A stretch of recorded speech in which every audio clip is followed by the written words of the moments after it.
Success is about hard work and a little bit of luck. Now we look at yesterday and you see what Max Verstappen did to his rear wings. They trimmed it. They went another way. What they needed was the fastest speed on the long straight. They knew on those parabolica, which looks long, if they can get fast speed on those two DRSs with electrical energy, they are off. And that was what helped them in qualifying for them to break the speed record yesterday and also for the race today. That was a genius from Max Verstappen. We've seen him capitalize on other geniuses like genius of Schumacher, genius of Lewis Hamilton. These are geniuses. Why? Because these guys are standing on the shoulders of giants. They don't take it for granted. And that is why I see people like Kimi Antonelli, Isaac Kaja succeeding in Formula One, because these guys, they don't bring down those that are before them that they respect. They see them as legends and genius and they call them their name, genius. And I think Max Verstappen is still going fine. Lewis Hamilton still has a lot to offer. These guys are legends. Welcome to the analysis of the Italian GP in Monza. That race was it. We can see the starting of the race before we even started the race, in which are 370,000 spectators through the weekend, which is massive. That is 75th F1 race in Monza, Italy. That is the only place in the world that has hosted more races than any other track in the world. A massive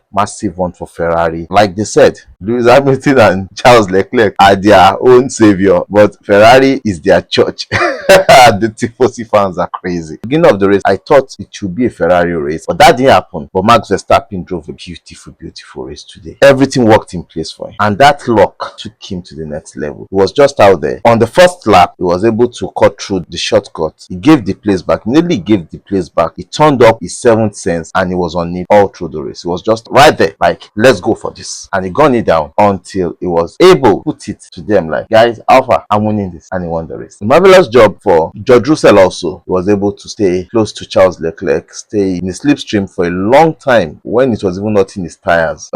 What a great job he did. And to Yuki Tsunoda, things are getting worse. I don't know. I had a good qualifying yesterday. He got in 10th, a position up night because of Lewis Hamilton's penalty. Ended the race around 14th. That is bad. And I think that is not helping his probability of staying in Red Bull next season. How did it all pan out? Before the race started, we had a DNS from Nico Hülkenberg, another issue with the car. He was unable to even start. From formation lap, he had to pit. That was the end of his race. The two McLarens charged Max Verstappen, but Max Verstappen lost the place, got it back, and from there, with the massive car Max Verstappen is having, he was able to shoot it down and he never looked back. He was unchallengeable today. Stayed right with them even when the tires were gone, pitted, came out on their tires and was like, guys, on these tires, I've even set the fastest lap. The Ferraris got their game on. They knew they were not in contention all through. The two Ferraris. Bad race for Alonso. He was unable to maximize on the good race, lost the suspension of the car, got broken, and that was the end of the race. He was furious. There was nothing he could do. Ferrari said they've bolted everything. They are not bringing much more upgrades. They will just maximize the car and make sure it's faster. They are putting all their resources into 2026 to see how they can come good. Now, from 2026, we've been hearing that there are lots of cars are coming in 2026, that the engine looks not really strong, not really reliable. Will that be the huge case for them? Because if they have to concentrate, then they need to look at how to provide the engine for Cadillac, for Haas, an engine for themselves, and make sure the engine is stronger, because we're going on to the 50-50 engine. So they need to work hard on that. And for Red Bull, if they can maintain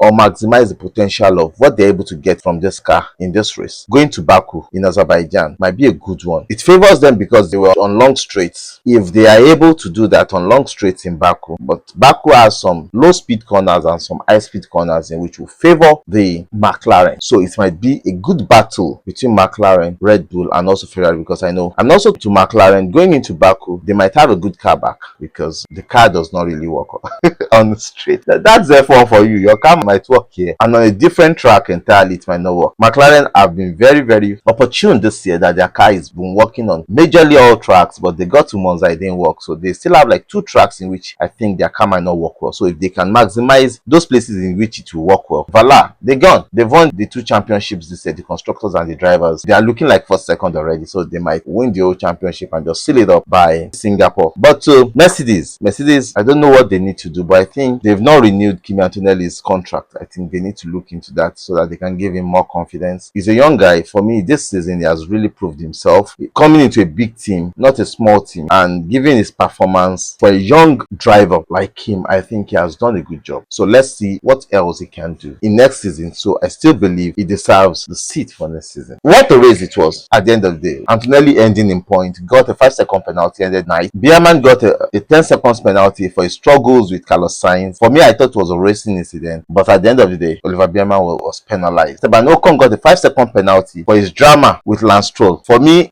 he deserves that penalty. He deserves a penalty.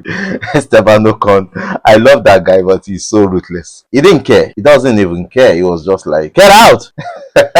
But what a race it was for him. As in, Esteban Ocon was able to use those hard tires for 50 laps. Really managed the hard tires well and changed the tires. He was out of point. But great racing today. But I think now the Red Bull needs to work more on how they can get close to McLaren. It will be much more challenging for McLaren to just sweep the season all through. Who can do it if not for Max Verstappen in that car? So let's see how they can work her up and give us more exciting races. I believe Ferrari too are looking at how they can make sure they bring the car down without losing their skid blocks, because that's the only reason why Ferrari cannot run their car low. If they can run that car low, I think the car will be in competition with McLaren, but they can't run it low. But up until the race in Azerbaijan, we bring you some shots and some racy analysis and racy reviews. I love you guys. Bye. Cheers.